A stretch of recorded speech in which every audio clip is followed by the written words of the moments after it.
Work your ass off.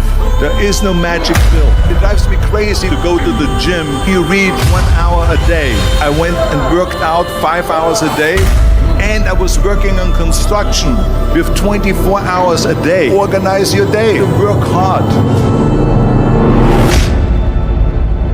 I'm here to talk about success.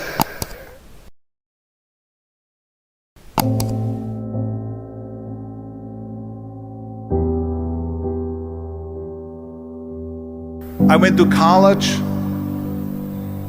I went and worked out 5 hours a day, and I was working on construction because in those days in bodybuilding there was no money. I didn't have the money for food supplements or anything, so I had to go to work. So I worked on construction. I went to college. I worked out in the gym, and at night from 8 o'clock at night to 12 midnight I went to acting class 4 times a week. So I did all of that. There was not one single minute that I wasted. And this is why I'm standing here today.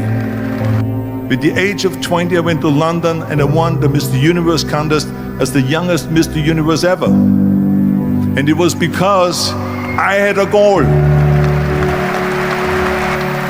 You see, if you don't have a vision of where you go, and if you don't have a goal where you go, you drift around and you never end up anywhere. 74% hate their job in America. The majority of people don't like what they're doing because they're really not doing it because they didn't have a goal and they followed this goal. They just aimlessly drift around, and then all of a sudden there's a job opening, so they get their job because you have to work. But then when you work, it's a chore. It's work. It's not fun. So if you think about, only a quarter of the people really enjoy what they're doing in life. So people always ask me, when they saw me in the gym in the pumping iron days, they say, why is it that you're working out so hard? 5 hours a day, 6 hours a day, and you have always a smile on your face. The others are working out just as hard as you do, and they look sour in the face. Why is that? And I told people all the time, I said, because to me, I'm shooting for a goal. In front of me is the Mr. Universe title. So every rep that I do gets me closer to accomplishing that goal, to make this goal, this vision turn into reality. Every single set that I do, every repetition, every weight that I lift will get me a step closer to turn this goal into reality. So I couldn't wait to do another 500-pound squat. I couldn't wait to do another 500-pound bench press. I couldn't wait to do another 2,000 reps of sit-ups. I couldn't wait for the next exercise. So let me tell you something, visualizing your goal and going after it makes it fun. You got to have a purpose no matter what you do in life. You got to have a purpose. And Muhammad Ali worked his butt off. And I saw it firsthand. And I remember that there was a sports writer that was there in the gym when he was working out and he was doing sit-ups. And they asked him, how many sit-ups do you do? And he said, I don't start counting until it hurts. Now think about that.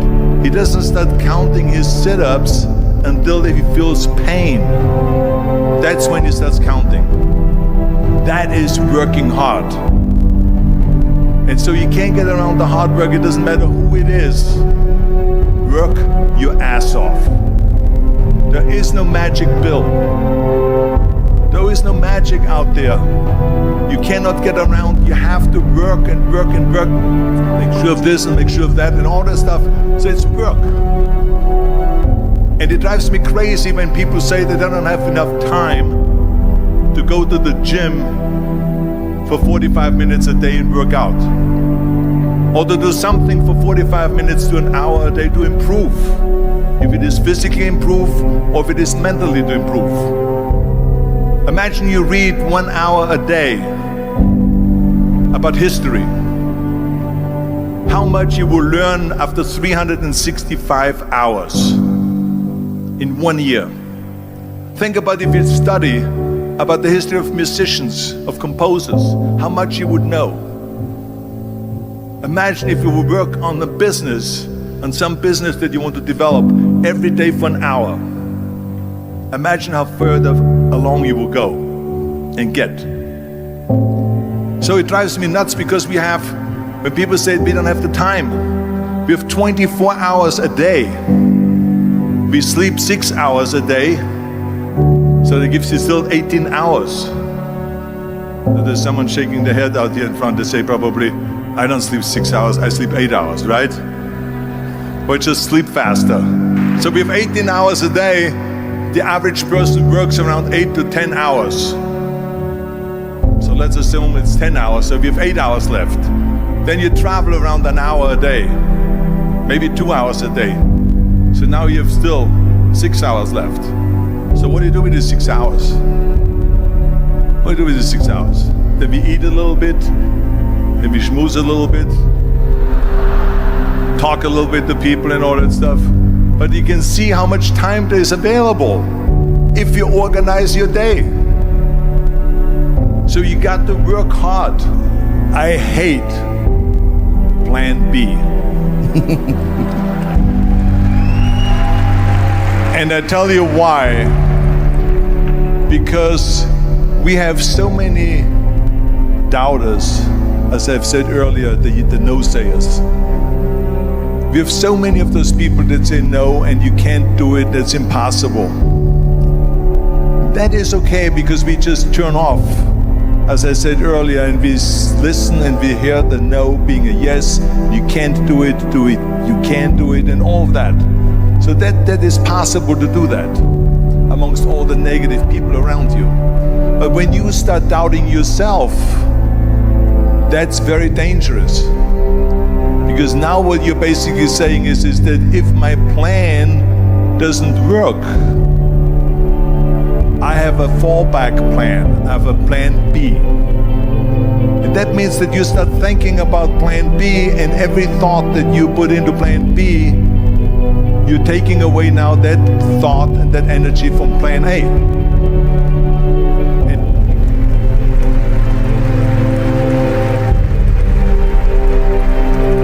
And it's very important to understand that we function better if there is no safety net, because plan B becomes a safety net. It says that if I fail, then I fall and I get picked up and I have something else there that will protect me. And that's not good, because people perform better when there's no safety net. People perform better in sports and everything else if you don't have a plan B. I'm telling you, I've never ever had a plan B. I said I made a full commitment that I'm gonna go and be a bodybuilding champion. I made a full commitment that I'm gonna be in America. I made a full commitment that I'm gonna get in the show business and I'm going to be a leading man. No matter what it takes, I will do the work. I will do the work over and over and over until I get it. And the same was in politics and everything like that. So to me, it is very dangerous to have a plan B, because you're cutting yourself off from the chance of really succeeding. And the reason, one of the main reasons why people want to have a plan B is because they are worried about failing. What is if I fail, then I don't have anything else? Well, let me tell you something, don't be afraid of failing, because there's nothing wrong with failing. You have to fail in order to climb that ladder. There's no one that doesn't fail. Michael Jordan said in one of his interviews, when they said, "You are unbelievable, you're the greatest basketball player of all times."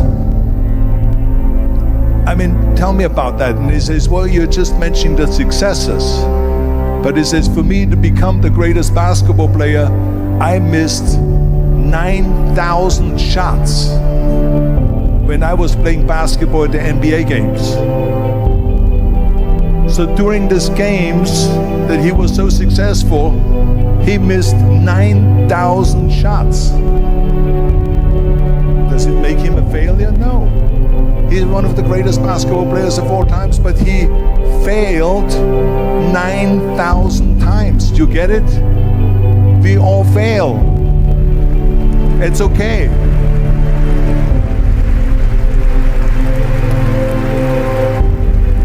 What is not okay is that when you fail, you stay down.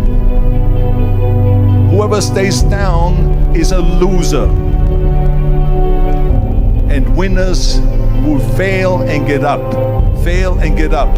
Fail and get up. You always get up. That is a winner. That is a winner.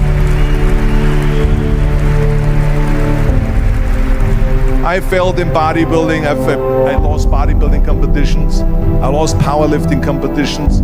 I lost weightlifting competitions. I had movies that went in the toilet and that were terrible and got the worst reviews. And in politics, I remember I had many of the initiatives on the ballot, and we lost.